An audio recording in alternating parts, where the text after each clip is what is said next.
President Rajapaksa says the aim of the budget is to eradicate poverty by 2015.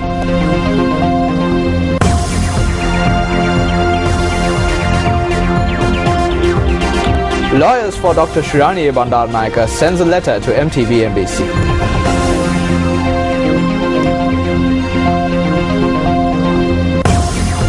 Budget proposes to increase the allowance of all state employees by a minimum of 1,500 rupees.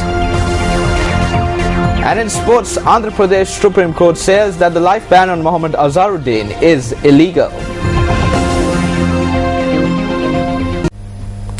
President Mahinda Rajapaksa, in his capacity as the Minister of Finance, presented the 2013 budget to Parliament this afternoon. The aim of the budget is to eradicate poverty by 2015. Presenting the budget, the President noted that the target was to achieve an economic growth rate of 7.5% next year and eventually reach the 8% mark.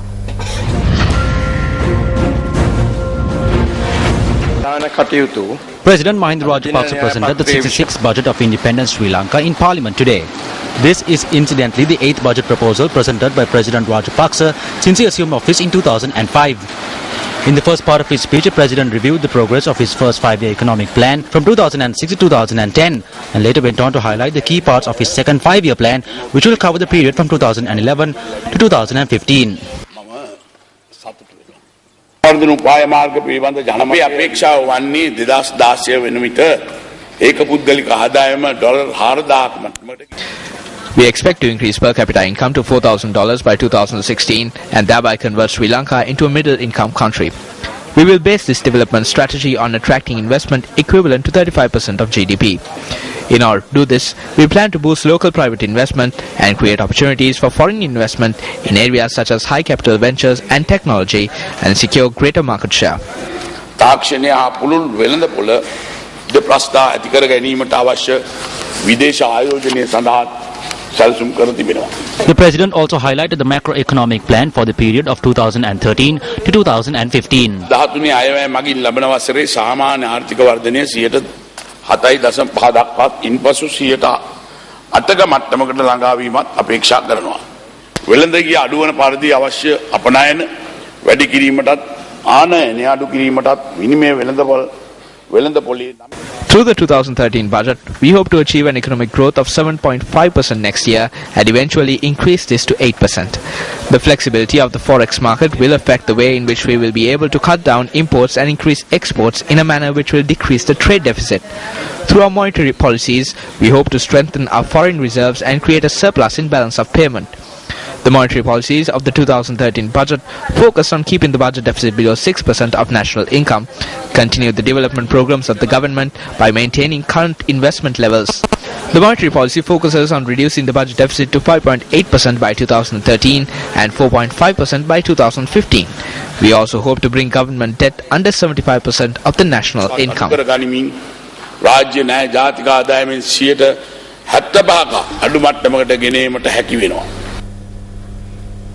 The 2013 budget also proposes a 1,500 rupee increment in the allowance of all state sector employees. Here are some of the other budget proposals which were presented in Parliament today. The 2013 budget has set aside a sum of 1 billion rupees for the reconstruction of houses belonging to Defence Forces personnel over a 3-year period. Meanwhile, a sum of 900 million rupees has been set aside to broaden the services of the police force.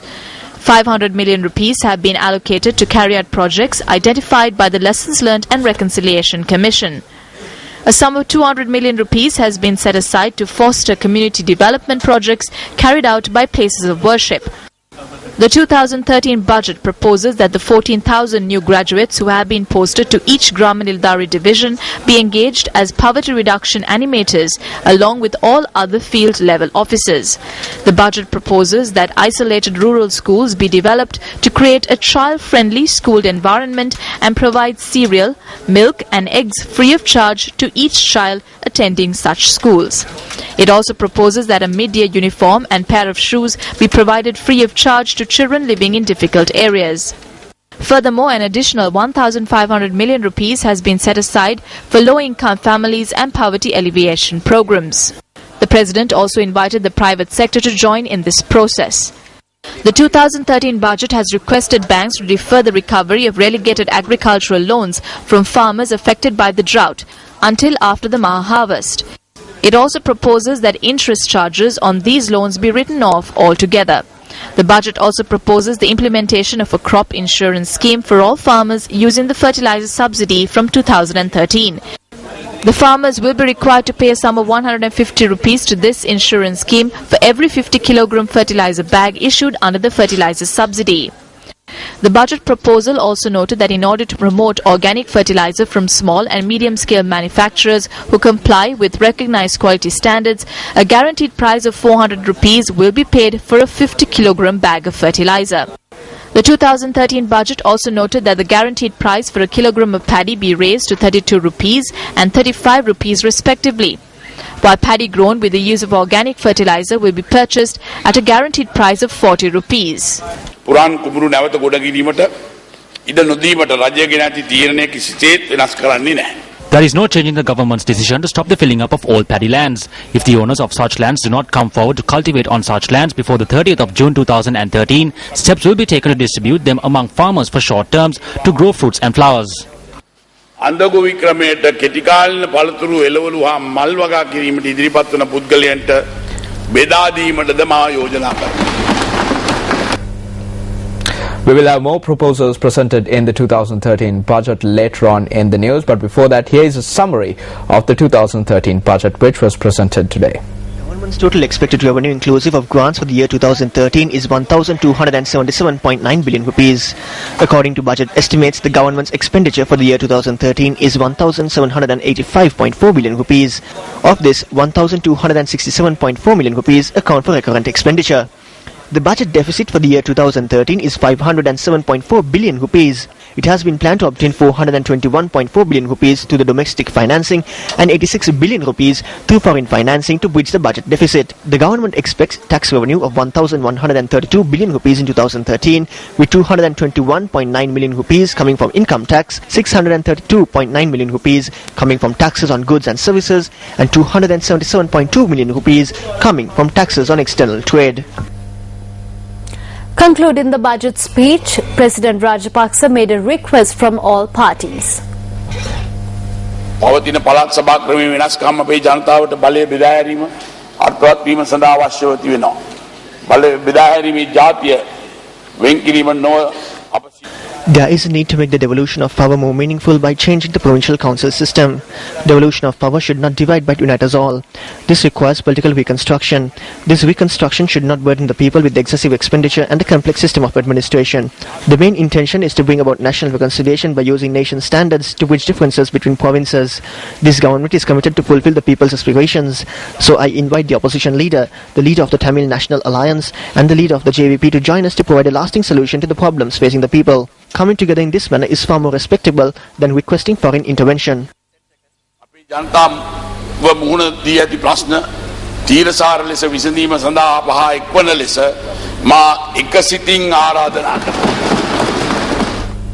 Following the budget presentation, the President hosted the parliamentarians to the traditional tea party.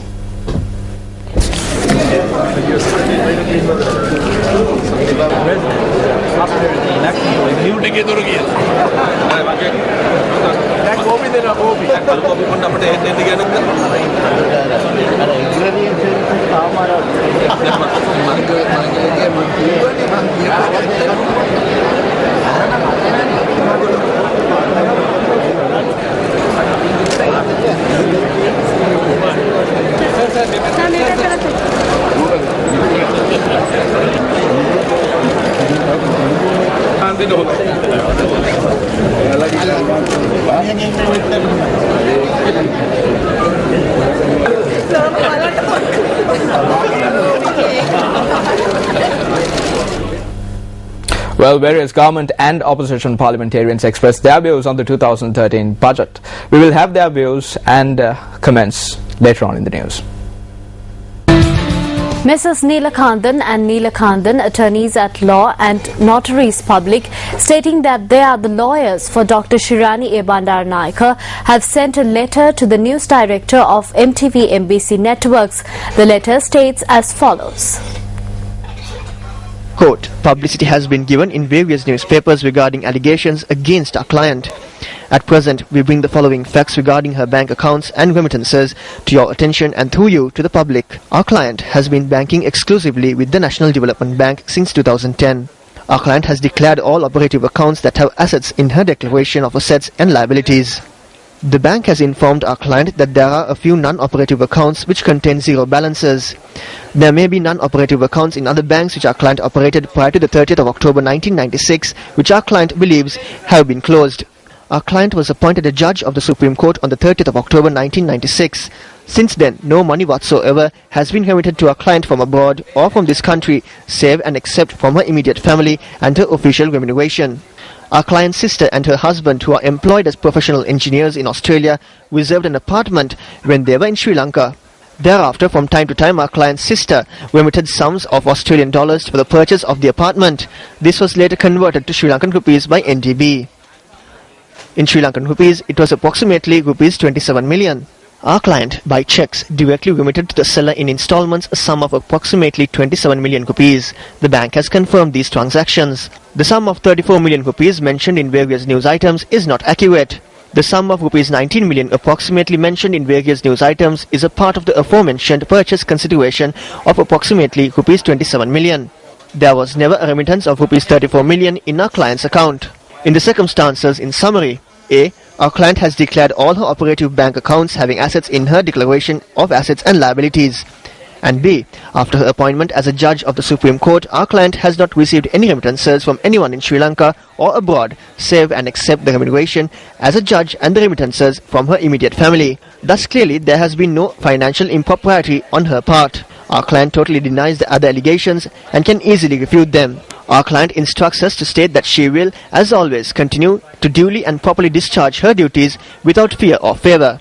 She will do so independently, impartially and fearlessly in accordance with the law. Unquote. This letter was sent this evening to the news director of MTV MBC Networks by Messrs. Nilakandan and Nilankandan, attorneys at law and notaries public, on behalf of their client, Dr. Shivani A. Bandaranayake. In related news, JVP Politburo member K.D. Lalkantha says that before the impeachment motion against the Chief Justice is examined, an inquiry should be held as to who appointed her to that position. Meanwhile, speaking at a media briefing today, leader of the Janaseta Peramuna, Venerable Battaramulle Sila Ratnathera, noted that the impeachment motion was flawed. Then Chirani Bandaranayake nonata අග්‍රවිනිශ්චයකාර තරන්තුර පිරිනැමුවේ කවුද? එතුමියට අග්‍රවිනිශ්චයකාර පදවිය පිරිනැමීමෙන් පසුව සිදු වූ An impeachment motion has been brought against the Chief Justice Dr. Shivani Bandaranayake, citing 14 charges. Now, who gave Shivani Bandaranayake the position of Chief Justice in the first place? Do these 14 charges relate to incidents that took place after she became Chief Justice? No. Let's assume she is found guilty of these 14 charges. Who should take the responsibility for 60, 70 or 80% of these charges? It's difficult to assume how these charges came to light. Now the bank should be questioned here. Based on what court order did they reveal details of personal accounts? If the CID or any other organization wants to inspect the financial records of any person, they should first obtain a court order. Hasn't the present government embarrassed the judiciary? Hasn't the trust in the judiciary been harmed? ඕන්නම් කාගේ හරි ගිණුම් පරීක්ෂා කරන්න බැංකුවෙන් අධිකරණ නියෝගයක් අරන් යන්න. මේ වර්තමාන ආණ්ඩුව අධිකරණයේ හැලුවට ලක් කරලා නැද්ද? හරි. අධිකරණය ගැන තියෙන විශ්වාසය වටලා නැද්ද? දිවිනැගුම පනතේ තිබෙන්නේ පළාත් සභා බලතල. The powers vested in the provincial councils are contained in the Divinagama Bill. As the Chief Justice said, if all the members, ministers and chief ministers of the provincial council sign it, she can give a decision. Because the judiciary did not approve it, they brought it to Parliament. Then they brought an impeachment motion against the Chief Justice. This is wrong. පසුව ශ්‍රේෂ්ඨාධිකරණයෙන් ඒ නුදුන් නිසා මෙවර පාර්ලිමේන්තුවට ව්‍යවස්ථාදායකට ගෙනල්ලා ඒ අනුමත කරා ඒට විරුද්ධව දෝෂාභියෝගයක් ගෙනාවා මිනිසුරුවරේ තුමිය පන්නන්න මේක සම්පූර්ණ වැරදි